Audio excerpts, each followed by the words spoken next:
Excuse me, Satan. I think you're in my seat. I'm going to start this story off by saying that this is absolutely not one of my most shining moral moments and that I'm well aware that I was a straight up asshole for doing what I did.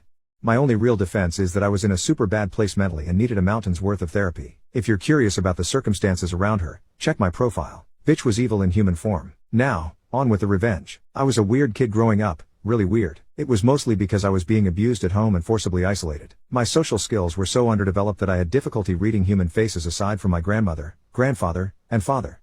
Being the weird kid meant I was a juicy target for bullies. It never stopped, but there was one bully that I hated more than any of the others. We'll call her Holly. This girl never passed up an opportunity to make my life hell, and since she lived across the street from me there was nowhere I could avoid her.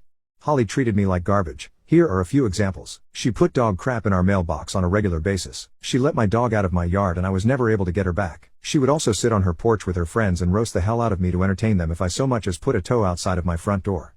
It went on for years. I hated her with the fiery passion of 1,000 suns, but while my grandmother was still alive there was nothing I could do about Holly. If I did anything to her or fought back in any way my grandmother would punish me for it and I was more afraid of her than I was Holly, for a very good reason.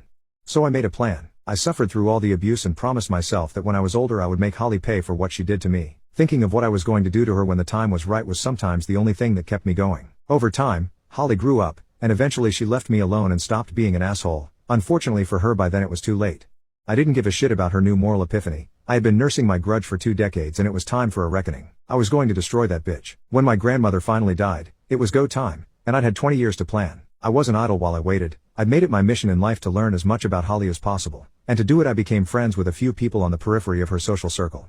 Eventually, I knew more about her and her life than her own mother did. The first step I took in my plan was getting her fired from her job. It took longer than I would have liked, but eventually I managed it. Holly worked at a doctor's office, and I knew that the doctor she worked for was super Christian. Very straight edge, upstanding type of guy. He also had a huge influence on the local community. I decided to become a patient at his office, scheduling my visits to be on the days Holly was off work. After a couple of visits I just happened to notice Holly in the staff photo on the waiting room wall. I made a show of looking surprised and then concerned. I got to the exam room, and the doctor came in shortly after. The expression on my face got his attention, and he asked me what was wrong. I told him that even though I didn't want to, as a Christian I couldn't keep my knowledge a secret and still sleep at night because I just couldn't let him endanger his soul and reputation by doing nothing.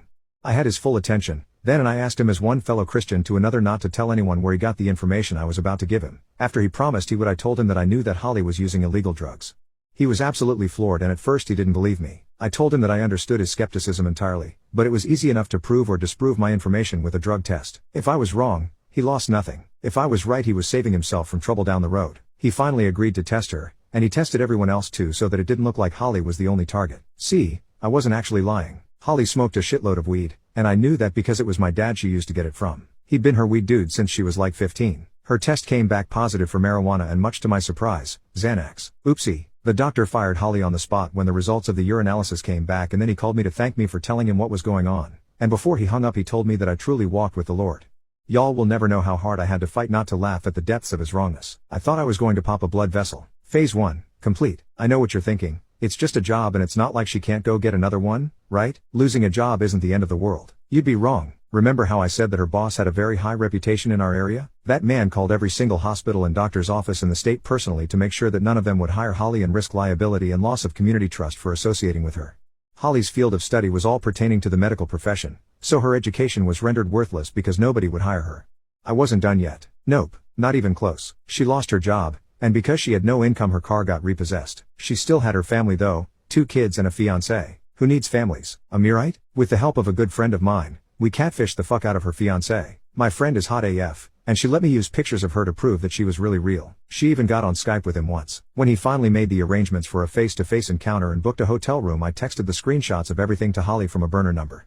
To say the excrement impacted the oscillating unit would be a vast understatement. They broke up, the whole thing was an ordeal and Holly was devastated. She had 2 kids, no job, and now no fiancé who could help her keep the family afloat. A normal person would have stopped then. Unfortunately I am not normal and I was going full scorched earth. I seethed for 20 years. No way in hell was I going easy on her. Phase 3. With her fiancé gone and no job Holly was struggling badly. She needed money and she needed it quickly before she and the kids got evicted.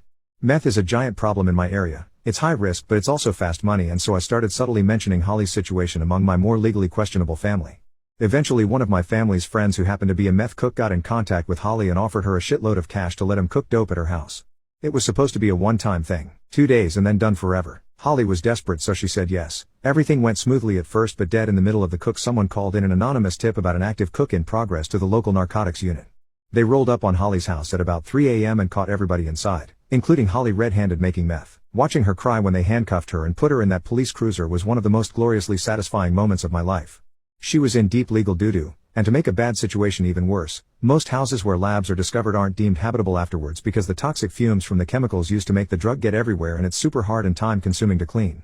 It's up to the property owner to either hire a hazmat team to clean it, or condemn it and tear it down. A lab cleanup costs thousands of dollars. It would have cost more money to clean it than the entire property was worth. So it got torn down, with everything Holly owned still inside. See, you can't take things out of a meth lab because they're going to be covered in toxic residue. It can make you very sick, especially young children. Everything in the residence is usually counted as a loss. Now, some people sneak in and grab stuff anyway, but whatever, it's their funeral. But since Holly was still sitting in jail, there was no way for her to get anything, and none of her close family were interested in risking getting caught sneaking into the house and being accused of stealing or tampering with a crime scene.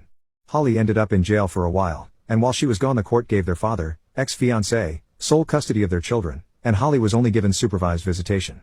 2 hours every Saturday if I recall correctly. Revenge is a dish best served cold, and mine was freezing. I was behind every single bad thing that happened in Holly's life, in one way or another for an entire 5-year period. She decided she liked bullying me and making my life hell, and she figures there would never be any consequences. Instead, I took her reputation, her job, her fiancé, got her arrested and convicted of a felony, and her children taken from her, and the best part is that she has no clue I did it to this very day.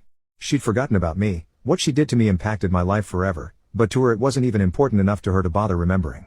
I was nothing to her, so she never connected me to her problems. Last I heard, she was in rehab for alcoholism and had her parental rights terminated permanently. After she lost her kids, she just sort of gave up and crawled into a bottle and never came out again. I was tempted to tell her, but I decided that the helplessness and confusion about why everything suddenly went to hell in a handbasket was the better plan, because that means that every now and again I can contact her and pretend to give a shit about her troubles to get a fresh revenge boner about her newest tale of woe. She thinks I'm the nicest person she's ever met.